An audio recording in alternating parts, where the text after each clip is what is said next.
time is 9:34 a.m., May 5th, 1961, Cape Canaveral, Florida. High above, atop this redstone rocket, 10, 9, Alan Shepard waits. 7, 6, 5, 4, 3, 2, 1, 0. Lift off. All right, lift off and the clock has started. Yes, the clock had started, not only on this nation's first manned flight into space, but it had started on a new age in manned space exploration.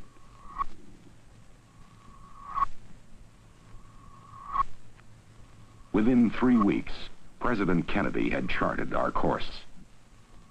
The landing of men on the moon before the end of the decade.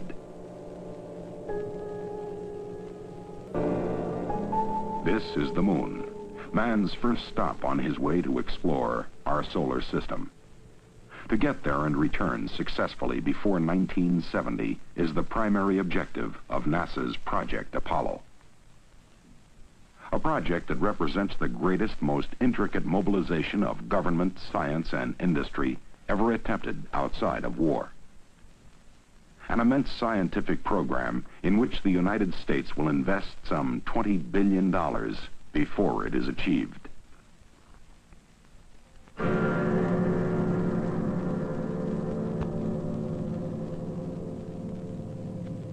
But before men ever stand on the moon, many technical hurdles must be overcome.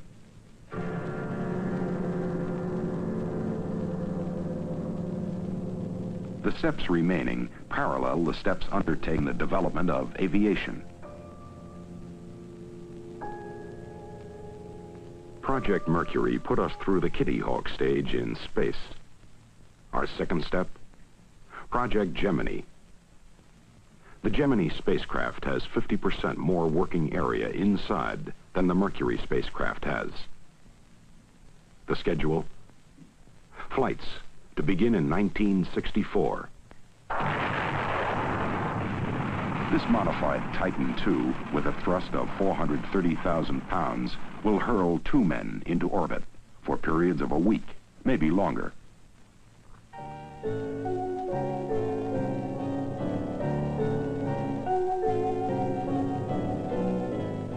Using propulsion units, they will rendezvous dock.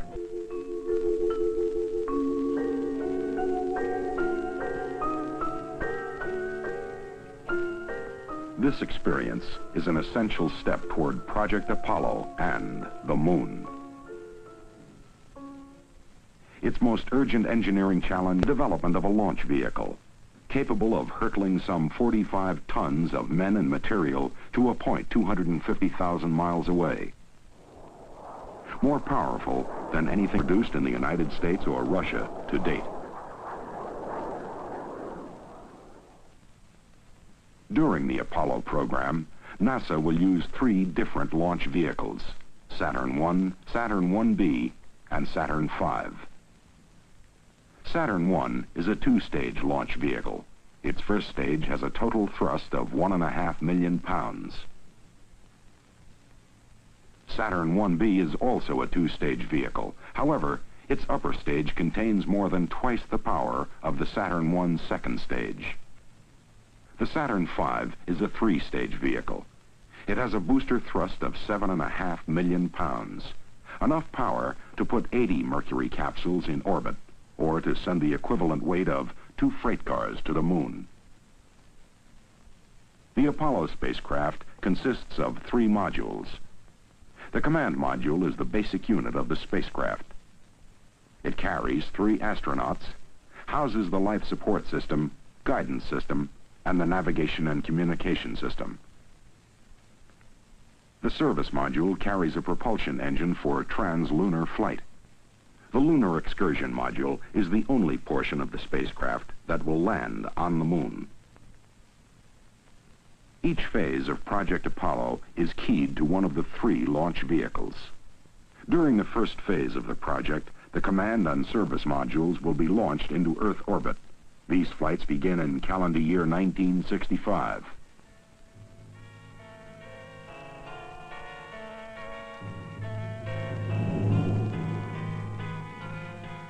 the second phase of the project, the Lunar Excursion Module will be added to the spacecraft.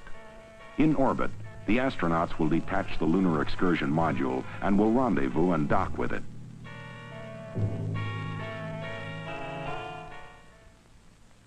In Phase 3 of the project, NASA will use a new concept for assembling the Saturn V in a vertical position. Assembly will take place in a building over 50 stories high. Here, Apollo and Saturn V will be assembled.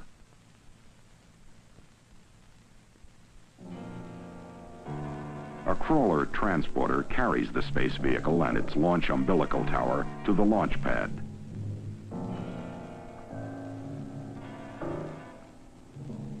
When all of the preparations have been completed, the final objective, the journey to the moon, will be attempted. Here's what will happen.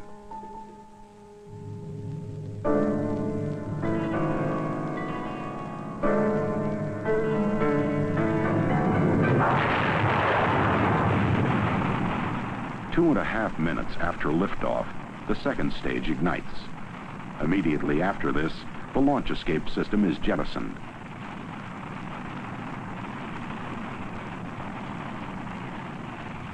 Six minutes later, the second stage burns out. Now the third stage places the spacecraft in an Earth parking orbit. Once this is accomplished, the third stage shuts down.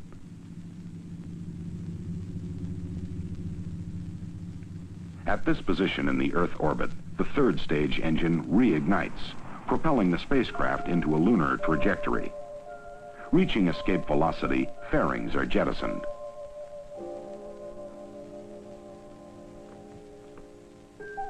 The astronauts reposition the command and service modules with the Lunar Excursion Module.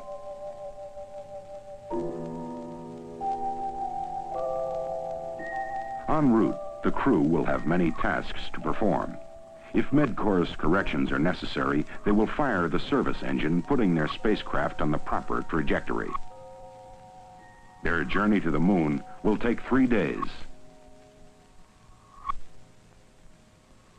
The astronauts will use the propulsion system in the service module to slow down to lunar capture speed.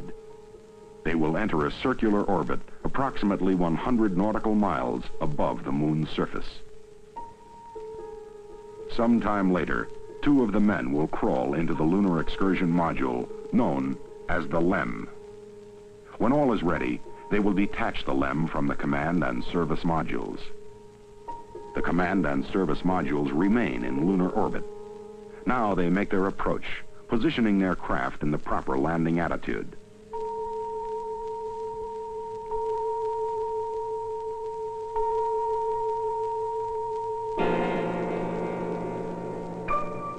First, they will make a reconnaissance pass. If all looks well, they will start their actual landing approach. The rate of descent and flight path will be carefully controlled. Before either of them sets foot on the moon, the LEM will be prepared for relaunching. Their pre-launch checkoff list will be monitored by the third astronaut left in lunar orbit.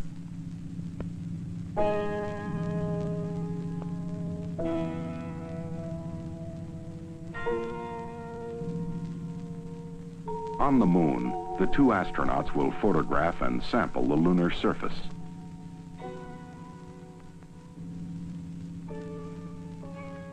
Apparatus will be left behind to transmit scientific data back to the Earth.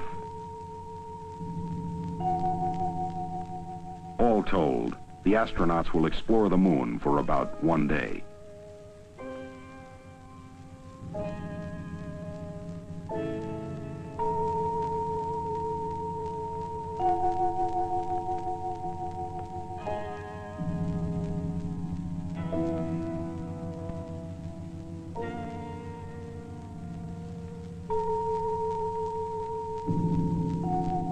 When the time comes to leave, they will fire the liftoff engine, leaving the base of the module and all unnecessary equipment behind.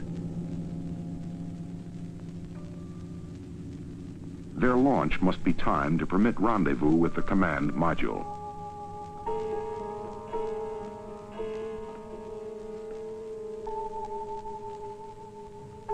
Docking, the two explorers return to the command module. Once inside, they will detach the LEM, leaving it in lunar orbit. When everything checks out, the astronauts will fire the service module for the return trip to Earth.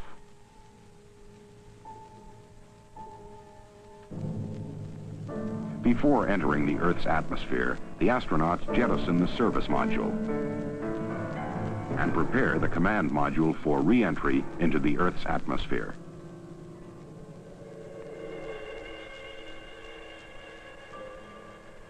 Parachutes will now gently lower the command module.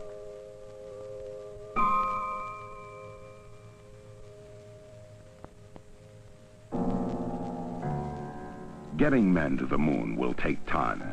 It will happen in this decade, establishing our preeminence in space exploration. The clock has already started.